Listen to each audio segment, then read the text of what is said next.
ఇది నాకు రావాల్సిన అమౌంట్ అనమాట. ఇదెందుకు సోషల్ మీడియాలో పెడతానంటే నేను ఆల్రెడీ మిమ్మల్ని డబ్బులు అడిగి నేనైతే అలసిపోయినాను అనమాట. ఈ అమౌంట్ అనేది మీకు అప్పించి దాదాపుగా 1.5 year పైన అవుతుంది. అయినా కూడా మీకు చెవులేక అనేది వేసుకుంటా లేదనమాట. నేను చెప్పేది ఏమంటే ఇప్పుడు వచ్చే ఆగస్టులో నా బర్త్డే ఉందనమాట. నా బర్త్డే లోపలగానే నా డబ్బులు నాకు రిటర్న్ ఇస్తే నేను నా బర్త్డే సందర్భంగా GT 650 వెహికల్ తీసుకుందామని నేనైతే ఫిక్స్ అయినాను అనమాట. సో అందుకనే ఇది సోషల్ మీడియాలో పెడతాను. కనీసం ఇట్లయినా అమౌంట్ రిటర్న్ ఇస్తారు అనేసి, ఓకేనా. ఇంకొకటి ఏమంటే నేను ఇంతకాలము నా పని నేను చేసుకుంటా ఉంటే సరిపోతుంది, ఎవరు ఏమన్నా చేసుకొని నాకు సంబంధం లేదు అనుకుంటా ఉంటాను అనమాట. కాకపోతే నాకు ఇప్పుడిప్పుడే అర్థమవుతుంది ఏమంటే నేను ఒకడు బాగుంటే సరిపోదు, నాతో పాటు చుట్టుపక్కల ఉండే వాళ్ళు కూడా బాగుండాలా, నా అనుకునే వాళ్ళు కూడా బాగుండాలి నేనైతే అనుకుంటున్నాను అనమాట.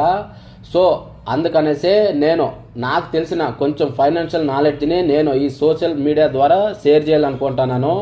రేపటి నుంచి అయితే నాకు తెలిసిన కొంచెం ఫైనాన్షియల్ నాలెడ్జ్ గురించి చెప్పాలనుకుంటున్నాను. ఎక్స్పెషలీ ఎవరిన్నా వినకపోయినా మా అక్కోళ్ళు కొడుకులు అంటే మా అల్లుళ్ళు అయితే కంపల్సరీ వినాలన్నమాట. ఎందుకంటే రేపు పొద్దున్నే పొరపాటున వాళ్ళకి తెలియకుండా ఏమన్నా తప్పులు చేసినా ఆ ఎఫెక్ట్ అనేది మా అక్కోళ్ళ మీద పడుతుంది. మా అక్కోళ్ళు ఏమన్నా ఎఫెక్ట్ అయితే మా అమ్మోళ్ళు బాధపడతారు, మా అమ్మోళ్ళు బాధపడితే రేపు పొద్దున్న నా మీదకి వస్తుంది అనమాట. సో అందుకనేసి దయచేసి మా అల్లులు కూడా ఈ వీడియో చూడాలని నేనైతే మనస్ఫూర్తిగా కోరుకుంటాను.